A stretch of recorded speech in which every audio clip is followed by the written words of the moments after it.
Hello student, welcome back to my channel Fair of Mass Atail Maza. In this video, we will see application of derivative, that is exercise 2.1. For exercise 2.1, we must have following working rule, that is step number 1, find dy by dx with the help of given function. Number 2, find dy by dx at the given point. Step number 3, write the equation of tangent and normal. Step number 4, put dy by dx at given point in equation of tangent and normal. Now next, geometrical meaning of dy by dx, that is slope of the tangent and slope of the normal, is given by dy by dx is the slope of tangent and slope of the normal is given by minus 1 upon dy by dx. Also, the equation of tangent is given by y minus y1 equals to dy by dx into x minus x1, and equation of normal is given by y minus y1 equals to minus 1 upon dy by dx into x minus x1. So let's start student, but before that don't forget to like and subscribe my channel. We have exercise 2.1. In exercise 2.1 we have to write the tangent equation and equation of tangent and equation of normal. ये question है बेटा आपका exercise 2.1 में। आपको करना क्या है, आपको इक्वेशन ऑफ टेंजेंट फाइंड करना है, साथ ही साथ आपको इक्वेशन ऑफ नॉर्मल आपको फाइंड करना है। स्लाइड पे मैंने आपको मेंशन किया है कि एक्चुअल में आपका टेंजेंट इक्वेशन ऑफ टेंजेंट क्या होता है। ये 10th स्टैंडर्ड में अपने कोऑर्डिनेट ज्योमेट्री में आपने पढ़ा है कि इक्वेशन ऑफ टेंजेंट, सो वो थोड़ा सा डिफरेंट टाइप का था, लेकिन सेम कॉन्सेप्ट है। स्लोप पॉइंट फॉर्म बोला जाता है उसको, y minus Y one equals to M into X minus X one, ऐसे आपने पढ़ा था बेटा। बस यहाँ पर आपको चेंजेस क्या करना है, आपको जो स्लोप है उसको रिप्लेस करना है dy बाई डी एक्स से, ठीक है। सो आज का जो आपका चैप्टर नंबर 2 है आपके सिलेबस में, वो है बेटा application of derivative. Application of derivative जैसे ही आता है बच्चों को नींद आने लगती है एप्लीकेशन ऑफ डेरिवेटिव सुनते से। एक्चुअल में इतना बोरिंग नहीं है जितना बच्चों को बोर होता है एप्लीकेशन देख के। सबसे मेन चीज़ है क्या बच्चों को ये चीज़ समझ में आ रही है कि एप्लीकेशन का मतलब क्या है। आप देखो सारे chapters, application of derivative, next आएगा एप्लीकेशन ऑफ डेफिनाइट इंटीग्रल, इसके बाद के चैप्टर में आएगा एप्लीकेशन ऑफ डिफरेंशियल इक्वेशन। सो सबसे पहले हमको जानना ये ज़रूरी बेटा एप्लीकेशन क्या है। सो एप्लीकेशन आपको ये चीज़ सिखाता है बेटा कि आपका जो चैप्टर है उसका रियल लाइफ में कहाँ यूज़ है, उसको एप्लीकेशन बोला जाता है। जैसे यहाँ ना डेरिवेटिव जो होता है आपका dy by D X, D Y by D X, अब इसका एप्लीकेशन क्या है। ये सिंबल तो ऑपरेटर तो आपको मालूम है dy बाई डी एक्स, लेकिन इसका ज्योमेट्रिकल मीनिंग क्या है। सो ज्योमेट्रिकल मीनिंग मैंने तो आपको स्लाइड पे मेंशन किया है, स्लोप ऑफ द टैंजेंट। अब ये स्लोप क्या है, देखो बहुत सारी चीज़ें रहती है, बच्चा यहाँ से कंफ्यूज होने लगता है। कितनी सारी चीज़ें, application, then slope of the tangent. बेटा इसको नॉर्मल वे से लो, इसको समझने की कोशिश करो, ये बहुत सिंपल चीज़ है। देखो मैं आपको इस फिगर से एक्सप्लेन करने की कोशिश करता हूँ कि क्यों हम लोग dy बाई डी एक्स को स्लोप लेते हैं। यहाँ पर अगर आप फिगर पे अच्छे से ऑब्जर्व करो, सो क्या किया है, एक कर्व लिया है बेटा, ये कर्व है आपका y equals to F of X, ये क्या है, कर्व है। इसको मैं अभी तक के फंक्शन बोला करता था, y is equal to F of X, इसको फंक्शन। लेकिन आपका जो ये इक्वेशन है y equals to F of X, मैं बच्चों को हमेशा बोलता हूँ बेटा ये चीज़, y equals to F of X general form of the function है। एक्चुअली ये क्या है, general form of the function. लेकिन जैसे ही ये फंक्शन इंटर करेगा एप्लीकेशन में, ज्योमेट्री में जैसे ही ये इंटर करेगा बेटा, सो ये कर्व बन जाता है। इसको आप कभी नहीं भूलोगे, जैसे ही ये ज्योमेट्री में जा रहा है सो ये कर्व बनता है। जैसे आप यहाँ ऑब्जर्व करो इस फिगर में, सो एक कर्व लिया है, एक कर्व लिया है y is equal to F of X, ठीक है। अब इसको ना एक टेंजेंट ड्रॉ किया है, यहाँ से आप अगर ऑब्जर्व करो सो इसको एक टेंजेंट ड्रॉ किया है। टेंजेंट का डेफिनेशन सभी को पता है, टेंजेंट होता क्या है। टेंजेंट क्या करता है, एग्जैक्टली सर्कल को, अगर मैं सर्कल की बात करूँ तो सर्कल को एग्जैक्टली वन पॉइंट पे टच करता है। तो सेम यहाँ पर ये लाइन क्या कर रही है बेटा, इस कर्व को एग्जैक्टली वन पॉइंट पे टच कर रही है, तो इसीलिए ये क्या हो जाएगा बेटा, टेंजेंट हो जाएगा। अच्छा टेंजेंट हो जाएगा तो साथ में मुझे यहाँ ना कुछ तो भी ऐसा ढलान दिख रही है, हिंदी में स्लोप को ढलान बोला जाता है बेटा। तो यहाँ ना मुझे ढलान दिख रही है, आप देखो अगर अच्छे से ऑब्जर्व करो इस लाइन को, अगर आप ऑब्जर्व करें तो इस कर्व का क्या है, ये ढलान है बेटा। दैट इज इंग्लिश में उसको स्लोप बोला जाता है, और यही स्लोप को हम लोग बोलते हैं बेटा D Y by D X.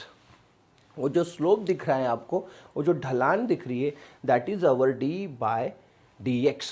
So geometrically अगर आपको मीनिंग देखना है D Y by D X का, सो आप बोल सकते हो स्लोप ऑफ द टैंजेंट। इस टैंजेंट का ये स्लोप है बेटा, इस स्लोप की ढलान है ये, कहाँ पर, at P of x1 y1 to the curve y equals to F of X. इस कर्व को क्या है बेटा, ये टैंजेंट है, सो ये इसकी क्या होती है, ढलान होती है। ओके, तो इसको कभी नहीं भूलोगे। अगर आपको ये फिगर से समझ नहीं आता तो बस इतना याद रखो बेटा कि D Y by D X जो स्लोप ऑफ द टैंजेंट है, बस एक ही चीज़ आपको ध्यान रखनी है, slope of the tangent. Okay, चलो ये अगर चीज़ हमको समझ में आ गई है, सो इक्वेशन ऑफ टैंजेंट मैंने आपको स्लाइड पे तो मेंशन किया ही है, एक बार यहाँ भी हो जाएगा, y minus Y one, Y minus Y one, यहाँ लिख देता हूँ y minus Y one equals to slope, तो यहाँ लिखोगे बेटा आप y D Y by D X X minus X one. ठीक है, x माइनस एक्स वन ऐसे आता है बेटा आपका। ये है इक्वेशन ऑफ टैंजेंट।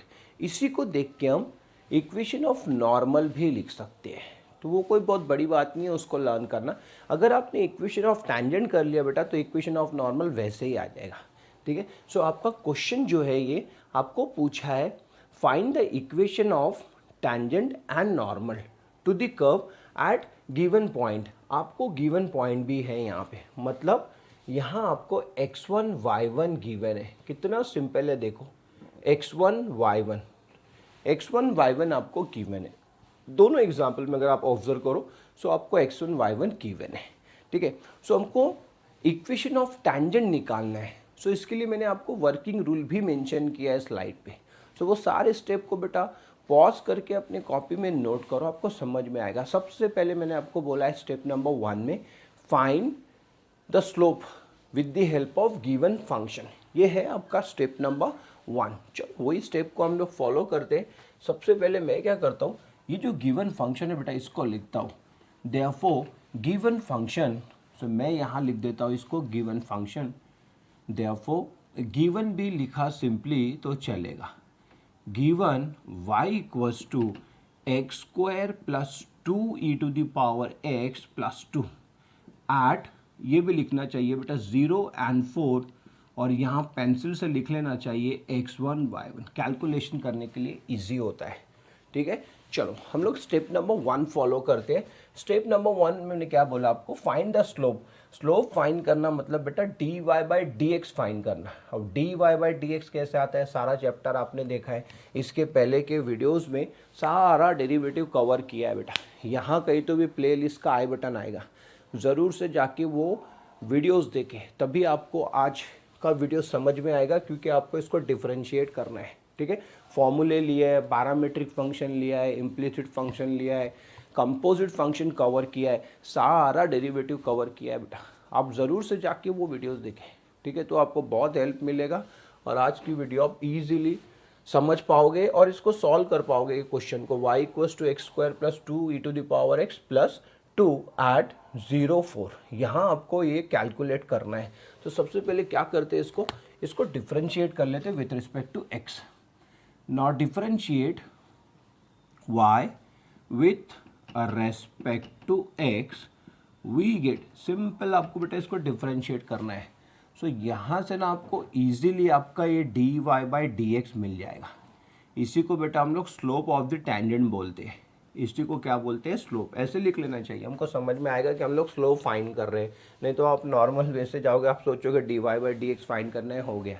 यहाँ जैसे ही आप स्लोप लिख दोगे आपको समझ में आ जाएगा आपको क्या लिखना है, इक्वेशन ऑफ टैंजेंट लिखना है बेटा। चलो इसको डिफरेंशिएट करना बहुत सिंपल है। डेरिवेटिव ऑफ एक्स स्क्वायर होता है 2x, ये तो सभी को आता है, प्लस 2 कांस्टेंट है, derivative of e to the power x होता है e to the power x। ये मेरा फेवरेट फंक्शन है क्योंकि वही डेरिवेटिव उसका आता है, लर्न करने के लिए बहुत ईजी है। e की power x equals to e की पावर x, और 2 जो है बेटा ये कांस्टेंट है, ये 0 हो जाएगा, नहीं भी लिखा तो चलेगा। ये आ गया आपका स्लोप, ठीक है। अब हम लोग स्टेप नंबर 2 फॉलो करते हैं। स्टेप नंबर 2 में मैंने आपको ये बताया है, find the slope at the given point. Given point पे आपको अब स्लोप पॉइंट करना है, ठीक है। तो इसको लिखा कैसे जाता है ये देखो, D Y by D X at, कहाँ निकाल रहे हो आप, एट 0,4 यहाँ निकाल रहे हो। इसका मतलब ये होता है कि x का वैल्यू जो है आपका ये 0 है और y का वैल्यू कितना है 4। सो यहाँ पर आ जाएगा बेटा, ध्यान से देखोगे यहाँ आ जाएगा 2 इंटू 0 प्लस 2 इंटू ई की पावर 0। ये करते आना चाहिए, ठीक है। यहाँ दोनों भी काम कर रहा है, ये एक्स वाई का भी काम करेगा और ये x1 y1 भी होगा, क्योंकि ये आपका क्या है, गिवन पॉइंट है, गिवन पॉइंट है और ये इस कर्व पे लाई कर रहा है बेटा। ये पॉइंट जो है, अगर आप इसका एक्चुअल मीनिंग निकाले ज्योमेट्रिकली, सो ये पॉइंट क्या कर रहा है, इस कर्व पे लाई कर रहा है, मतलब इसको सेटिस्फाई करेगा, इसको ये क्या करेगा बेटा, सेटिस्फाई। इसीलिए हम लोग ये वैल्यूज पुट करते हैं। सो ये 0 हो जाएगा, 2 इंटू ई की पावर 0, ये 1 होता है बेटा, ये 1 हो जाएगा, ठीक है। सो फर्स्ट टर्म जो है आपकी ये 0 हो जाएगी, प्लस थोड़ा सा यहाँ पर आप लोगों को कन्फ्यूजन हो सकता है। सो ई की पावर 0 जो होता है बेटा ये 1 होता है, इसलिए ये आ जाएगा 2 इंटू 1 दैट इज़ 2। सो ये सिंपली आ जाएगा 2। ऐसे आपको स्लोप फाइंड करते आना चाहिए, ठीक है। ये आ गया आपका D Y by D X, slope आपने निकाल लिया। अब आप easily equation of tangent and equation of normal find कर सकते हो। टेक अ स्क्रीनशॉट, ठीक है।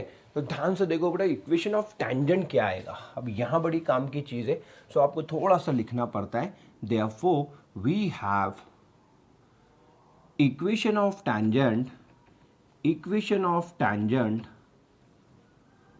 इतना भी लिखा तो चलेगा। इक्वेशन ऑफ टेंजेंट एट, लिख सकते हो आप, एट 0,4, ऐसे शॉर्ट में मेंशन किया तो आपको समझ में आएगा, ठीक है। तो जनरल फॉर्म तो यहाँ लिखा है, मैं डायरेक्टली बेटा यहाँ पर ना वैल्यू सब्स्टिट्यूट कर रहा हूँ, आप अच्छे से देखोगे y माइनस y1। सो मेरा y1 जो है ये है 4 is equal to D Y by D X मैंने निकाल लिया। ये क्या आ रहा है बेटा, 2 इंटू मेरा x माइनस x1 आ जाएगा बेटा 0, x माइनस 0 हो जाएगा, क्योंकि x1 की वैल्यू कितनी है 0। जस्ट इसको सिंप्लीफाई करना है, सो इसको 2 से मल्टीप्लाई कर दो और इसको ऐसे लिख लो। इसको लिखा ऐसे जाएगा 2x, ये वाला 2x, y और 4 को उधर शिफ्ट करो, minus y plus 4 equals to 0। Be required equation of tangent, last में आप ऐसे लिख सकते हो, be required equation of the tangent. अच्छा, इक्वेशन ऑफ टेंजेंट बेटा हमेशा ये फॉर्म में आएगा, ये याद रखना बेटा। x पहले आएगा, देन y आएगा, इसके बाद में ये कांस्टेंट आएगा। थोड़ा सा कन्फ्यूजन ये भी रहता है बच्चों को कि कैसे लिखा जाए, तो इसका प्रॉपर ऑर्डर जो है बेटा ये है, पहले आप वेरिएबल x लोगे, देन y, इसके बाद में कांस्टेंट। ये जो आता है इक्वेशन, इसको इक्वेशन ऑफ द कर्व बोलते हैं। क्या बोलोगे आप इसको, इक्वेशन ऑफ द कर्व। और ये पॉइंट इस पे लाई कर रहा है, सो ये इसको सेटिस्फाई करेगा। देखो सेटिस्फाई कर रहा है, 0 इक्वल्स टू क्या आ रहा है बेटा, 0 आ रहा है। आप इसको चेक भी कर सकते हो वैसे, और चेक कर लेना चाहिए कि ये पॉइंट सही में क्या इस कर्व पे लाई कर रहा है। इस टेंजेंट का इक्वेशन देखो यहाँ पर, तो इसको सेटिस्फाई करेगा। सो ये आ जाएगा 0, ये आएगा -4 + 4 दैट इज 0 इक्वल्स टू 0 आ जाएगा बेटा, ठीक है। चेक कर लिया तो अच्छा रहता है। चलो इसका जल्दी से एक स्क्रीनशॉट ले लोगे, फिर मैं आपको बताता हूँ इक्वेशन ऑफ नॉर्मल कैसे निकालोगे अभी। अब इक्वेशन ऑफ नॉर्मल निकालना बहुत सिंपल है। क्या करस्पॉन्डिंग चेंजेस करने पड़ते हैं आपको, इसको लिखना पड़ता है -1/dy/dx। इतना काम आप कर सकते हो, ठीक है। अब इक्वेशन ऑफ नॉर्मल अगर आपको लिखना है, तो मैं यहाँ मेंशन कर रहा हूँ इक्वेशन ऑफ नॉर्मल, आप अच्छे से ऑब्जर्व करोगे। इस क्वेश्चन का भी कुछ काम नहीं है, मैं यहाँ से इसको इरेज कर देता हूँ। Now see, equation of normal second रहेगा आपका इक्वेशन ऑफ नॉर्मल एट 0 4 पे इक्वेशन ऑफ नॉर्मल क्या होता है? सो पहले मैं आपको जनरल फॉर्म लिख देता हूँ, y minus Y one minus one upon D Y by D X, ये आएगा बेटा इसका स्लोप। और इसका रीज़न भी है, हम लोग ऐसे क्यों लिखते हैं, क्योंकि हमको पता है if two lines are perpendicular, अगर आप यहाँ अच्छे से ऑब्जर्व करो इस फिगर पे, सो आपको दिखेगा दो लाइन एक दूसरे को परपेंडिकुलर है बेटा। If two lines are perpendicular then the product of their slope is always equals to -1। So ये पेपर 1 में हम लोग पढ़ते हैं ये सारी चीज़ें। दो स्लोप अगर आपके, दो लाइन्स अगर आपके क्या है परपेंडिकुलर है, उनके स्लोप्स का जो प्रोडक्ट आता है बेटा वो -1 आता है। तो यहाँ से हम लोग m1 अगर मुझे कैलकुलेट करना है, तो मुझे अगर m1 कैलकुलेट करना है तो मैं यहाँ लिख सकता हूँ m1 equals to -1 upon m2। बस यही कॉन्सेप्ट को यूज़ किया है बेटा, m1 equals to -1 upon m2। इसीलिए आप जो स्लोप लिखते हो ये लिखते हो -1 upon D Y by D X आ जाएगा। ठीक है, चलो अब ये कैलकुलेशन पार्ट है, ये तो बच्चा इजीली कर लेता है। चलो वैल्यू सब्स्टिट्यूट करो, अभी जैसे बताया है आपको। क्या बताया आपको? ये आ जाएगा y -4 हो जाएगा, ये इसको लिख लोगे आप -1 अपॉन 2, इधर आ जाएगा आपका x -0। चलो इसको क्रॉस मल्टीप्लाई करते, so we get 2y -8 equals to -x। अब की बार x को इधर ले आओ, so we have x plus 2y -8 equals to 0 be required equation of normal. ये क्या रहेगा बेटा? इक्वेशन ऑफ नॉर्मल रहेगा। आई होप आपको सारी चीज़ें समझ में आ रही हो बेटा। ये ऐसे स्टेप बाय स्टेप जाओगे तो आपको कभी भी कुछ भी कोई भी टॉपिक को डिफिकल्ट नहीं लगेगा बेटा। स्टेप बाय स्टेप करोगे, मैथ्स में आपको स्टेप बाय स्टेप ही पढ़ना होता है, और कंसेप्चुअल पढ़ो तो सबसे बेटर। आपको मीनिंग समझ में आना चाहिए, नहीं तो ऐसे लर्न कर लिया है -1 upon D Y by D X, तो उससे काम नहीं चलता है। उसका मीनिंग कहाँ से लाया है, ये उसका रीज़न दे दिया मैंने आपको। ठीक है, सो आपको जल्दी से ये सारी चीज़ें समझ में आ जाएगी। तो मैंने आपको इक्वेशन ऑफ टैंजेंट और नॉर्मल दोनों भी क्लियर कर दिए। ठीक है, चलो अब मैं बड़ी स्पीड से सेकंड वाला क्वेश्चन करता हूँ। इसमें मैं आपको कोई एक्सप्लेनेशन नहीं, इसको जल्दी जल्दी से मैं आपको सॉल्व कर देता हूँ। अब मैं थोड़ा डायरेक्ट भी करूँगा क्योंकि ये क्वेश्चन में मैंने आपको सारा सब कुछ एक्सप्लेन कर दिया है। ये है बेटा अब की बार आपका गिवन कर्व आपका अब की बार ये given x³ plus y³ minus 9xy। अच्छा, एक चीज़ यहाँ पर ये है कि बेटा ये जो क्वेश्चन है, ये दोनों क्वेश्चन जो है ये आपके क्वेश्चन बैंक में भी है, मतलब चांसेस है आपको बोर्ड एग्जाम में ये पूछे। ठीक है, तो आपको अच्छे से ही करना है इस टाइप के क्वेश्चन। चलो इसको डायरेक्टली डिफरेंशिएट करते हैं। अभी differentiate with respect to X we get, यहाँ थोड़ा सा केयरफुली करना पड़ेगा। ये आ जाएगा बेटा 3x² plus 3y² into D Y by D X आएगा यहाँ पे। ठीक है, थोड़ा ध्यान से करना, ये कंपोजिट है। और यहाँ पे आ जाएगा product rule, first function into derivative of second function plus second function into derivative of first. So x का डेरिवेटिव जो है ये 1 होता है बेटा, उसको लिखा नहीं जाता है, तो ये ऐसे आ जाएगा। ठीक है, चलो इसको सिंप्लीफाई करो। So we have 3x² plus 3y² D Y by D X minus 9x D Y by D X minus 9y equals to 0। Bracket को मैंने ओपन कर लिया है। अब क्या करोगे, ये दो टर्म से D Y by D X common ले लो। So here we have D Y by D X into bracket 3y² minus 9x equals to, इनको शिफ्ट करो उधर, सो ये आ जाएगा 9y minus 3x²। So simply we have D Y by D X equals to 9y minus 3x² upon 3y² minus 9x equals to 3 common ले लो। सो 3 common लिया तो ये हो जाएगा 3y माइनस x² अपॉन, इधर से भी 3 कॉमन ले लो, so simply we have 3x, ये कैंसिल आउट हो जाएगा बेटा। सो आपका D Y by D X जो आएगा एट, ध्यान से देखोगे 2 4 एट 2 4। चलो वैल्यू सब्स्टिट्यूट करते, x का वैल्यू 2 है, y का वैल्यू 4 है। सो ये आ जाएगा 3 into 4 minus 2² upon 4 square minus 3 into 2 is equal to, ये आ जाएगा बेटा 12 माइनस 4 अपॉन 16 माइनस 6, तो ये आपको सिंपली दे देगा 8 और ये दे देगा आपको 10, दैट इज़ 4/5। इसका स्लोप जो आ रहा है बेटा ये आएगा 4/5। चलो जल्दी से इसका स्क्रीनशॉट ले लोगे।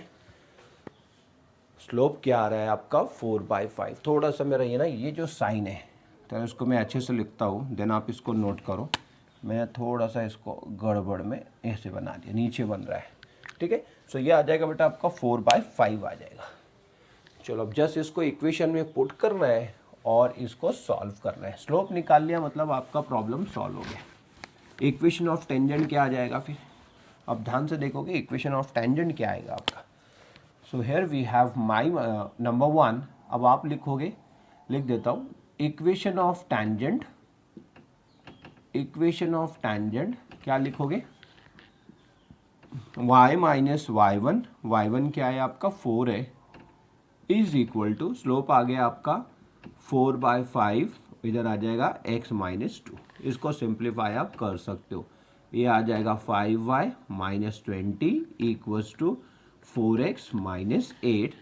दिस इम्प्लाइज, इसको लिखोगे 4x माइनस 5y, ये इधर चला जाएगा, सो ये आ जाएगा minus 8 plus 20 equals to 0। This implies 4x minus 5y, ये आ जाएगा सिंपली आपका 12 इक्वल्स टू 0। ये आ गया बेटा आपका इक्वेशन ऑफ टेंजेंट। सिमिलरली निकाल लोगे इक्वेशन ऑफ नॉर्मल। अब इक्वेशन ऑफ नॉर्मल कैसे निकालोगे, इक्वेशन ऑफ नॉर्मल निकालने के लिए आपको जस्ट इसको रिवर्स ऑर्डर में लिखना है और माइनस साइन पुट करना है। Equation of normal, equation of normal में आ जाएगा y minus 4 equals to minus 5/4। ये है बेटा समझदारी वाली बात, इसको क्या करो उल्टा करो और माइनस साइन डाल दो और इधर आ जाएगा x माइनस 2। चलो करो इसको simplify, 4y minus 16 equals to minus 5x plus 10 हो जाएगा। सो ये आ जाएगा आपका, सबको इधर ले आओ, 5x plus 4y minus 60 minus 10। सो ये बनेगा 5x plus 4y minus 26 equals to 0। Be required equation of tangent and required equation of normal. ऐसे निकाले जाते हैं बेटा equation of tangent and normal. I hope आपको सारा वीडियो बेटा समझ में आया हो। इसको पॉज करके अपने कॉपी में इसको नोट करो, इसका प्रैक्टिस करो, देन ही आपको बेटा ये सारी चीज़ें करते आएगी। प्रैक्टिस नहीं करोगे तो आपके लिए बहुत डिफ़िकल्ट होगा। ओके बच्चों, सो जाते जाते ज़रूर से इस वीडियो को लाइक करें बेटा और साथ ही साथ चैनल को सब्सक्राइब करें। See you next video, till then bye.